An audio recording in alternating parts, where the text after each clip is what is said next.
All right, guys, so let's review The Amazing Spider-Man again. And this is one I have reviewed on this channel before a long time ago. I've reviewed every Spider-Man film so far before already, but I'm just rewatching the one specifically that I think will connect to No Way Home. And this one definitely will because it has a lizard in it. But The Amazing Spider-Man from 2012 is very interesting as a movie because you have the Sam Raimi Spider-Man trilogy. Which started in 2004, ended in 2007, and then 5 years later, they released a reboot with Andrew Garfield. And it was genuinely not surprising because Hollywood really tries to make their they have to keep making uh keep their franchises going because they're going to either lose the rights or they're not going to make money from them. So they were going to do Spider-Man 4 with Tobey Maguire, and then they were like, it fell through. So then they decided, no, let's do this. And it's a pretty quick reboot, but honestly, this is one of my favorite reboots. I love The Amazing Spider-Man 1 and 2. This one, like I said, it was rebooted so quickly, but it's so weird that it just didn't take too long for them to do that because it's like, of course they got to keep Spider-Man going as a franchise, but I think that this gave a lot of things that I really love about the Spider-Man franchise and this movie in particular. Um, Particularly the casting in this. Andrew Garfield, I think, is still my favorite Spider-Man. I think he's the best. I think he's the best ranged actor out of all three, and I really love all three. They're all great, but man, Andrew Garfield, especially in the second Amazing Spider-Man, really gives me a fulfilling performance of an actor. Like I really love his performance in both of these movies. And I really liked Emma Stone as Gwen Stacy. That was a cool addition because she's not like Gwen Stacy in Spider-Man 3 where Bryce Dallas Howard kind of played her as a dumb girl. In this, Gwen Stacy is not a dumb girl. She is really interesting and fascinating and fun. And it just felt so weird in Spider-Man 3 that she just kind of came off as kind of a dumb ditzy girl, which is weird because she's supposed to be really smart. But we're not talking about that one. We're talking about this one. And like I said, Emma Stone does a really good job, I think. I really like her in both these movies as well. Um, and also having Sally Field as Aunt May, I think, is a really good addition. Like, I liked how she is different from Rosemary Harris, but in a way where it really works. And she's more of a stern Aunt May than Rosemary Harris was. I mean, there are moments of Rosemary Harris being stern, but in this one, it's way more Aunt May. This one is way more of a stern Aunt May than Rosemary Harris is. And then you've got Martin Sheen, who I really liked in this movie. I forget how good he is as Uncle Ben. I honestly, if I had to choose between him or Cliff Robertson, I think I'd actually choose Martin Sheen in a way because you get more scenes with Martin Sheen, it feels like, than the other one, than the Sam Raimi one. And I like the moments of dialogue between him and Peter and how their relationship bonds before he gets killed. And I actually thought it felt a little more delved into, surprisingly enough, in this one than the other one. And I was genuinely surprised that rewatching it, just thinking that. Uh, and Dennis Leary as Captain Stacy. I thought he did a good job. Dennis Leary hasn't done acting for a while, and I know this movie came out in 2012, but like for a while he didn't do any real acting. I think he was maybe on a TV show, but he really stayed off of actual acting. He did a lot of voice acting, but he's great in this. He's really entertaining. He's fun. He's great as this older cop who's just, of course, not taking Spider-Man seriously because it's a guy who's taking the law into his own hands, and he's a cop, and he tells him that's not the way it should go. And by the end of the movie, I really like that Captain Stacy does change. And I think he's just an interesting character. Like I really like the performance. Like I said, um, this one is weird too because it promises something that the second one resolved more because this movie, the big pull of this movie, people kept, like, the trailers kept showing was the untold story of Peter Parker. Like, Peter Parker, what happened to his parents? Why are his parents missing? And you don't get much of it in this movie, like, really. And it's like the beginning of the movie has, or like the first half of the movie has moments of Peter Parker trying to figure out where his parents are, what happened, or I mean, why his parents are gone. Um, but it really feels like, from a script standpoint, that it is completely just forgotten in the second act. It's very weird because they really do kind of forget about the parents angle, which it didn't bother me because honestly that's one of the least interesting parts about the movie. But I just thought it was weird that like they built it up and then they're like, no, we're just gonna wait until the second movie to resolve this. um, and I understand that they're trying to build up characters, they're trying to reboot this, they're trying to make all this stuff make sense, so it's hard to balance that. But it stinks because this one is definitely not as well balanced as like the first two Sam Raimi Spider-Man movies. Like, they are really perfect, and this one does a good job as a reboot, and I do love it. But it just has issues like that. Like I said, the parents subplot is just kind of gone for like the rest of the movie. Um, I like that. I love Mark Webb that he directed this. He directed 500 Days of Summer, which I thought was a really good movie. He's great at romance. And this movie, weirdly enough, rewatching it, I feel like the romance in it is good, but it's definitely not as good as the second one. But it's still good. The chemistry between Emma Stone and Andrew Garfield is still good, but I felt like it was better done in the second Amazing Spider-Man. But Mark Webb is definitely a director that really handles actors and romance, and I think that he was a good fit for this, for having those two characters bond, Gwen and Peter. So I did like Mark Webb as this director's choice in this one, in the second Amazing Spider-Man.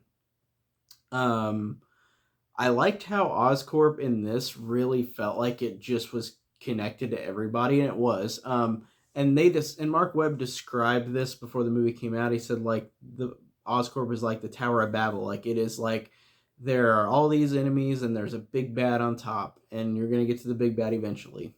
Even though we don't in this franchise, because of course after the Amazing Spider-Man 2 they rebooted this.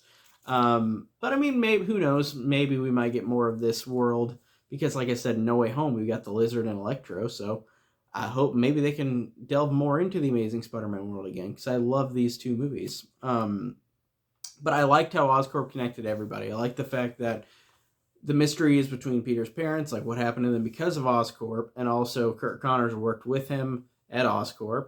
And all of this is brought back, and also the fact that Gwen Stacy works there for Kurt Connors. Like, I just thought it was pretty well done with establishing that this is a bad place, Oscorp, and like all these characters are connected to it. And I just thought that was interesting. And again, they do that in the second one as well.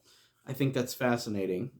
Um, Oh, and also, speaking of weaker script than the first two Sam Raimi Spider-Man films, this one is a weaker script also because in the first movie, in the first Sam Raimi Spider-Man, Peter Parker, Uncle Ben gets killed, and then he goes and finds his killer.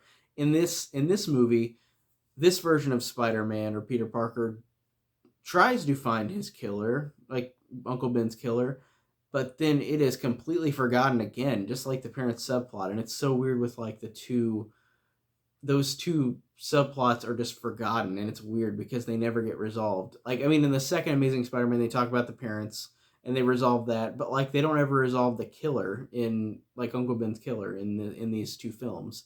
So it's kind of a waste of screen time to have that happen and like not be resolved. So it was kind of weird with that as well. um so yeah, I thought that was kind of a weak point of it. And the movie really does pick up, honestly, after Uncle Ben dies. Like, I like the movie up to that point, but I mean, I feel like it really becomes great like after that after those moments. I like too that this suit in this movie looks so interestingly different, and it's weird because this is the only one that we get the suit looking like this. Because in the Amazing Spider-Man 2, he looks like more like Tobey Maguire kind of Spider-Man with the colors. Even though it's definitely different aesthetically, almost. But But in this, the suit is homemade, and I thought that was actually really cool that like this kid couldn't make it. Like that was a cool idea, and I like that they established that he also was a tech whiz and all the stuff that he was making. And it didn't really show that in the original Sam Raimi Spider-Man, which isn't a bad thing, but I just feel like this one delved into that a little more, just like it did with Uncle Ben. Honestly, it did more with the Flash as well, with the bully Flash in this, because Flash in the first Spider-Man, in Sam Raimi's Spider-Man, was just kind of like he just hated Peter and punched him, and then in this one, they kind of form a friendship at the end of the movie. So I like that they gave Flash a little more depth to him, just a tad more. So I think that's cool. I also like that Peter ups his confidence inside the Spider-Man suit. Um, when he's out of the suit, he's this nervous guy, and then whenever he is in the Spider-Man suit, he's cracking jokes and he's really funny. And I like that back and forth between whenever he's not in the suit, whenever he's in the suit. And I think it just really is cool for this character to come into his own, and it just works like with that way they established that. I thought that was fascinating. I really like I said, because the suit makes him different. I love that scene on the bridge where the cars are all hanging over that he's safe from the lizard, and there's that little kid in the car, and he said, "Put on the mask. It'll keep you safe. It'll make you stronger." And I really thought that was a great scene. And the kid puts on the mask, of course, and the kid gets saved. And I just thought it was a really cool moment of just like this suit is like something that is helping people out, and I just thought that was really awesome. Um, I also thought it was funny that Gwen figures out Spider-Man's identity really quickly. Not a bad thing. Like I like that they went a different route in this one, because in the Sam Raimi films, it's at the end of the second movie that Mary Jane finds out that Peter is Spider-Man, and I feel like they had to do something a little different in this one because they couldn't just copy and paste it again. So I like the fact that Gwen knows. I like the fact that she and Peter become a duo, like romantically, but also helping each other out in both of these movies. So I think that really works. And it gives Gwen a little bit more of a point of her character, because a lot of characters, a lot of girlfriend characters in superhero movies kind of fall into that category of like they're just there. And I like that Gwen Stacy really just is a team with Peter. Like she's not just a damsel. And not to say anything bad about Mary Jane in the Sam Raimi Spider-Man movies, because I love her in those movies. But by the third movie, it's like she gets caught again, and I'm like, really? But that whole story is different, because of course it was going to be Gwen Stacy at the end of Spider-Man 3 that was going to be on, like, Venom took, whatever. But still, it just went kind of lame. And again, I like how Gwen Stacy is a character that is as important as Peter. That's really awesome. I like the action sequences in these, and in this one, and they feel really different to the Sam Raimi films, because there's a good scene where Peter is underwater with the lizard. The lizard is pushing him underwater, and Peter's trying to use his homemade web shooters. Can't shoot because it's in the water. I thought that made it intense for like the scene it had for that action scene. The sequence in the school is really fun, where Peter and the lizard are fighting each other in the school. And that Sam Raimi cameo, or that Stan Lee cameo, is really good, where like he's just listening to music while in the background Spider-Man and the lizard are just wrecking shit. Like that's really funny. I thought the climax was really good. I like the moment with the musical score by James Horner, which, rest in peace, such a great score. I love James Horner scores. Casper is one of my favorites as well. And I know he's done a shit million of film scores before he died, but I love his film scores. And one of my favorite pieces of music in this is whenever Spider-Man is injured, and then he webs up his injury, and then he starts running towards the cranes by the guy C. Thomas Howell, who his kid earlier was the one who was in the car under the bridge. He saved his kid, so now the dad is giving back Spider-Man payment in return, in which he's giving him all these cranes for Spider-Man to swing to get the Oscorp to fight the Lizard. And I love that moment of him running with the musical score. It's really, really fantastic. I love that music. I really liked how the end of the movie with the action sequence on top of Oscorp is very self-contained, just Peter and the Lizard fighting, and I thought it worked pretty well. Um, the Lizard I liked, Rice Ifans. I don't. I feel like I just pronounced his name completely wrong, but he's good in this. I feel like his villain though is written just basically like Doc Ock, where like he's just like, oh, I'm gonna be bad because Peter Parker got in my way, so now I'm gonna do blah, blah, blah. Like it just felt like that. Even though I did like the performance, I did like how the character at the end, the Lizard, saves Peter. I like the fact that it isn't a villain that dies, and he doesn't really stay a villain. He wasn't really a complete villain. I guess he was because he tried to turn everybody into lizards, but still, it'll be interesting to see him in Spider-Man: No Way Home. Um, but I like that the Lizard saves him, and of course you get that in credits stinger where like that man in black or whatever his name is, Mister Fears, like talks to the Lizard, like like the Lizard Kurt Connors is on Peter's side, but he's in jail now. And again, we didn't see anything after the Amazing Spider-Man 2 because he wasn't even in that movie. But I did like that character. I did like how the Lizard was handled. I thought it was interesting. I like the design of it, honestly. Um, I like the end where you have Peter and Gwen's breakup, just like in the first Sam Raimi Spider-Man with Peter and Mary Jane. Except in this one, it's like it ends on a more happier note than a sad note. Because the first Sam Raimi Spider-Man, what makes it so fantastic is that ending where like Peter Parker knows he can't be with Mary Jane because he doesn't want her to die. He doesn't want enemies to find her. And in this one, this Peter Parker is not thinking that way. And of course, in Amazing Spider-Man 2, he gets repercussions for that. But I really like that. And I really like the scene earlier. I forgot to mention where Captain Stacy is telling Peter before he dies, like, um, keep Gwen out of it because you're going to make enemies. And I just thought it was a really nice scene. And of course, it connects really well into the Amazing Spider-Man 2. Um, but the scene, acting wise, the scene where Gwen comes up to Peter's door after her dad's funeral, and then she says to him, like, everyone was there but you. And then Peter says, like, I can't do this. Like, I can't see you anymore. I can't. And the musical score in that is just so fantastic. It's so emotional and so well done. Um, and I really like how it almost ends sad, like the first Spider-Man, Sam Raimi Spider-Man, but it ends on a note where it's like, no, they get back together. In the second one, pretty briefly, and then they break up again. But still, I like that ending. I loved Uncle Ben's speech at the end of the movie, where it's the voicemail that Uncle Ben had earlier in the movie before he gets killed. It's a great moment of dialogue with Martin Sheen where he's saying to Peter, like, the world needs your gifts. Go out and go on this road. And it's just such a well done piece of dialogue. And Martin Sheen is just really good in this movie. I really forget how great he is in this movie. And again, I just really, really loved this movie despite having some issues with it. Like I said, in terms of like writing, it's like the parent subplot and the finding his killer or Uncle Ben's killer subplot are just gone after like the first hour. Like it's weird. Like they just dropped them completely.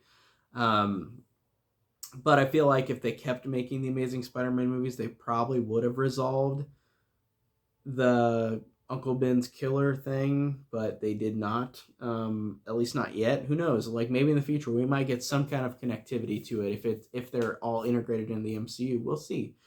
But yeah, I really loved the first Amazing Spider-Man. I think it's awesome despite a few flaws to it.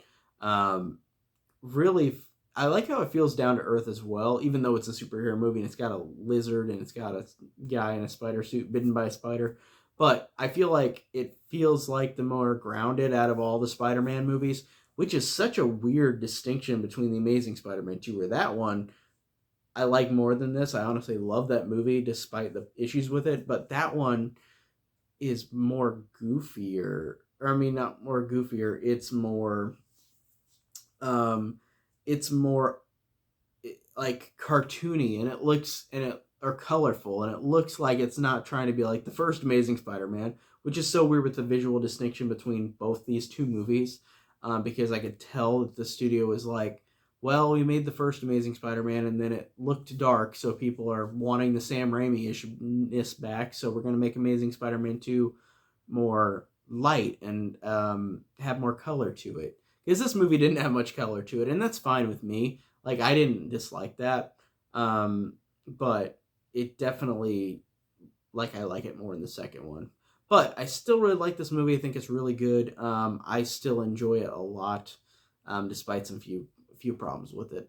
So that is it for today. I'm gonna try to review some more horror movies soon. Like I said, I've mostly been reviewing non-horror for a couple weeks because I honestly was just burnt out in October, and then I was really busy in November, and it's right now just December. So Spider-Man No Way Home's coming out, so I've got to review these. I reviewed the Home Alone movies. I still need to review Home Alone 5 actually, but I do want to review some more horror movies because I just had needed a horror break.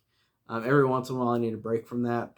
I started watching Home Sweet Home, which is a 1981 or 1980, not a 1981 slasher. It is a slasher. I don't know when it was out.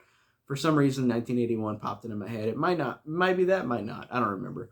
But that's one I want to review soon.